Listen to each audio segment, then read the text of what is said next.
அனைவருக்கும் வணக்கம். யாழ்ப்பாண மருத்துவமனையில் கடந்த 3 வருடங்களுக்கு மேலாக தொண்டர்களாக சேவையாற்றி வந்த சம்பவம் ஒன்று அனைவரும் அறிந்ததே. சுமார் 170க்கு மேற்பட்ட இளைஞர்கள், யுவதிகள் இந்த தொண்டர்களாக இணைந்திருக்கின்றார்கள். இவர்கள் கடந்த 3 வருடங்களாக சேவையில் ஈடுபட்டு கொண்டிருக்கின்றார்கள். இவர்களுக்கான படிகளோ ஊழியங்களோ எதுவும் வழங்கப்படவில்லை என்று சொல்லியும், சில காலங்கள் வழங்கப்பட்டது, பிறகு வழங்கப்படவில்லை என்று சொல்லியும் பல்வேறு குற்றச்சாட்டுகள் எழுந்திருந்தது யாவரும் அறிந்தது. எனவே இவர்கள் 170 பேரில் இருந்து 300 வரையான பேர் என்று சொல்லியும் சில செய்திகள் தெரிவிக்கின்றன. இவர்கள் அண்மையில் இவர்களுக்கு பெரிய நெருக்கடி ஏற்பட்டது நீங்கள் அனைவரும் அறிந்தது. இவர்கள் தங்களுடைய பிரச்சனையை அர்ச்சனா ராமநாதன் அவர்களுக்கு தெரிவித்திருந்ததும், அண்மையில் இவர்கள் ஒரு பரபரப்பான போராட்டத்தை நடத்தியதும் ஊடகங்களின் வாயிலாக அனைவரும் அறிந்திருப்பீர்கள். தொண்டர்கள், கனிஷ்ட ஊழியர்கள் வேலையில் இருந்து நீக்கப்பட்டிருக்கின்றார்கள். இந்த நீக்கப்பட்டது தொடர்பாக சிலரை மருத்துவமனையில் வேலைக்கு எடுத்திருக்கின்றார்கள், சிலரை நீக்கியிருக்கின்றார்கள். எனவே இப்படி ஒரு பிரச்சனையான சூழ்நிலையில் இந்த மருத்துவமனையிலிருந்து பழிவாங்கப்பட்ட தொண்டர்கள் அர்ச்சனா ராமநாதன் அவர்களை சந்தித்து எழுத்து மூல முறைப்பாடுகள் ஒன்றை வழங்கியிருந்தனர். இந்த முறைப்பாடு சம்பந்தமாக அண்மைய சில நாட்களுக்கு முன்னர் அர்ச்சனா ராமநாதன் அவர்கள் பாராளுமன்றத்திலையும் சர்ச்சைக்குரிய பல கருத்துக்களை முன்வைத்திருந்தார்.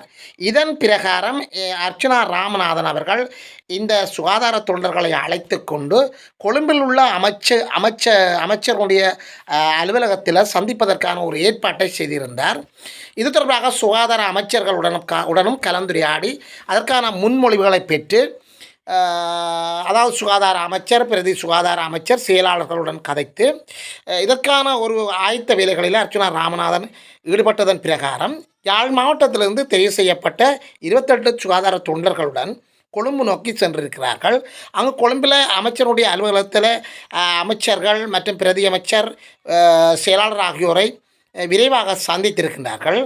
இதனை இவ்வாறு சந்தித்து இந்த பிரச்சனை ஓரளவு சுமூகமாக தீர்க்கப்பட்டதாக கூறப்படுகின்றது. இதனை அர்ச்சனா ராமநாதன் அந்த ஐக்கிய மக்கள் சக்தியினுடைய அரசுக்கு ஒரு புகழாரத்தை சூட்டியிருக்கின்றார். ஐக்கிய மக்கள் அரசினுடைய நல்ல இதயம் என்று சொல்லியும், அந்த இதயத்தை நாங்கள் வெல்வதற்கான சந்தர்ப்பம் கிடைத்ததாகவும் அர்ச்சனா ராமநாதன் அவர்கள் ஐக்கிய மக்கள் சக்தியையும் அனுரா அரசாங்கத்தையும் அங்கு கடமையாற்றிய மக்களினுடைய அமைச்சர்களையும் பாராட்டியிருக்கின்றார்.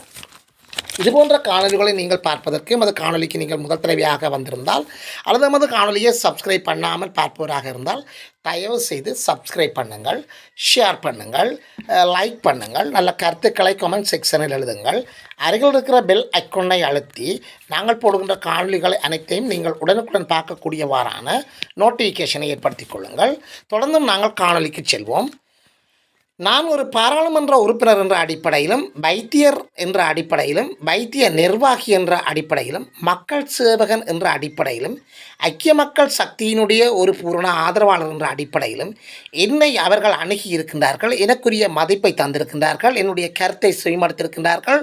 நான் கூட்டிச் சென்றவர்களுடைய கருத்தை செவிமடுத்திருக்கின்றார்கள். அவர்களுக்கான பிரச்சனையை சாதாரணமாக என்றாலும் தீர்ப்பதற்கு அவர்கள் முன்வந்திருக்கின்றார்கள் என்று சொல்லி அவர்களுக்கான புகழாரத்தை சூட்டுகின்றார். இதன் காரணமாக அங்கு எடுக்கப்பட்ட முடிவுகள் பற்றியும் அர்ச்சனா ராமநாதன் அவர்கள் பின்வருமாறு கூறுகின்றார்.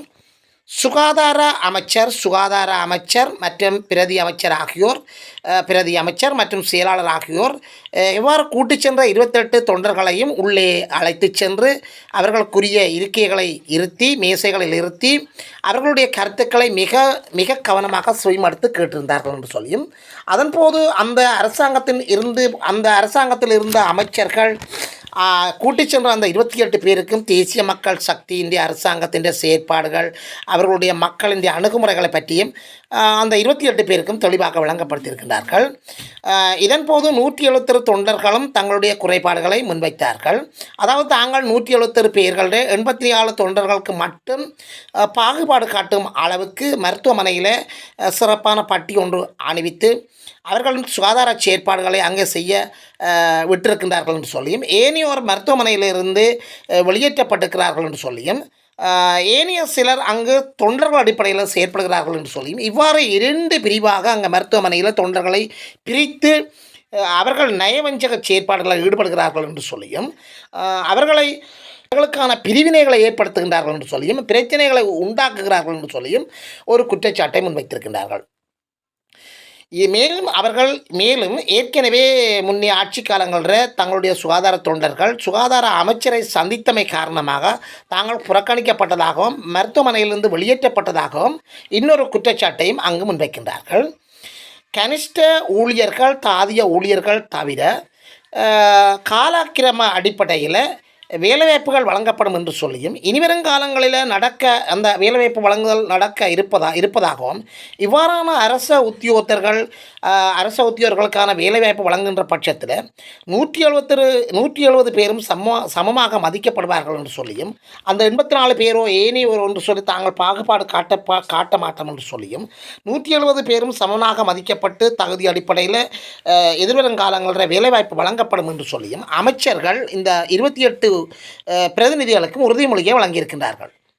இதேவேளை 170 பேரையும் சுகாதார அமைச்சரை சந்தித்தோரையோ அல்லது யாழ்ப்பாணத்தில் இருந்து அர்ச்சனா ராமநாதனுடன் கொழும்புக்கு வந்தவர்களையோ அங்கே நின்றார்கள் இங்கே நின்றார்கள் என்று சொல்லி இவர்களை விமர்சிக்கவோ பாகுபாடோ காட்ட முடியாது என்று சொல்லியும் அதற்கான நடவடிக்கைகள் எடுக்கப்படும் என்று சொல்லியும் அமைச்சர் அவர்கள் உறுதிமொழி அளித்திருக்கின்றார்.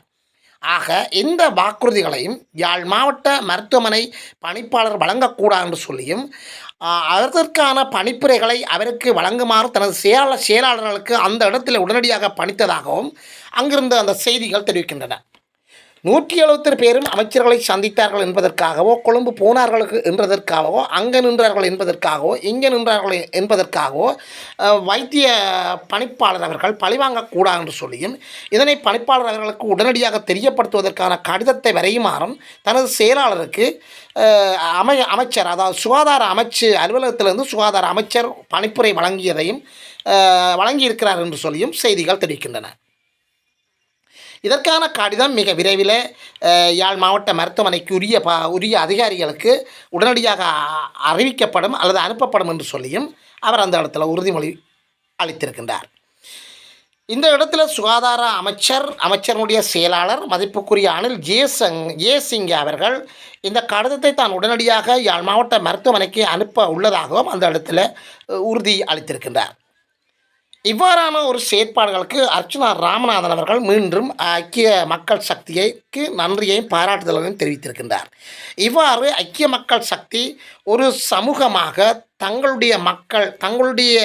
தன்னுடைய கருத்தை கேட்டு இந்த இளம் யுவதிகள் இந்த சுகாதார தொண்டர்களை சந்தித்து இவ்வாறு சுமூகமாக கலந்துரையாடியது எனது மருத்துவ நிர்வாகி காலத்திலேயோ அல்லது மருத்துவ நிர்வாக செயற்பாடுகளில் நான் ஈடுபட்டு வேலை செய்கின்ற அந்த பணியாற்றுகின்ற காலத்திலேயோ கண்டதில்லை என்று சொல்லியும் இதனால் எனக்கு இந்த ஆட்சி அதாவது ஐக்கிய மக்கள் சக்தி மீது மேலும் நம்பிக்கை அதிகரிக்கிறது என்று சொல்லியும் அவர் அந்த நன்றியை தெரிவித்திருக்கின்றார். யாழிலிருந்து தொண்டர்களாக அழைத்து வந்த அந்த 28 பேரும் இதன் போது அமைச்சர்களுக்கும் அர்ச்சனா அவர்களுக்கும் மிகுந்த நன்றியை தெரிவித்திருக்கின்றார்கள்.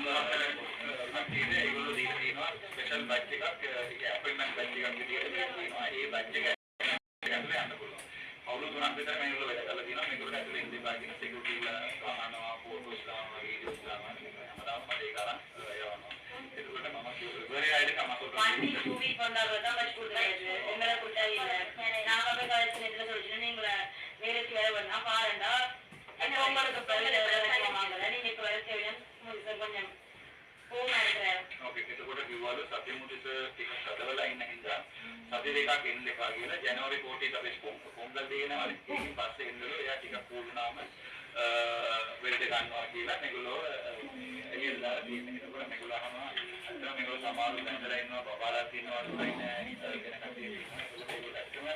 ජීවිත වේදම කියලා එකක්වත් නැහැ කියන ඉන්කම් කියලා එකක්වත් නැහැ. ඒගොල්ලෝ අහනවා අපේවත් ඒකට අරගෙන මොකරි නෝ ඉන්ජියර් එකක් තියෙනවා ICRC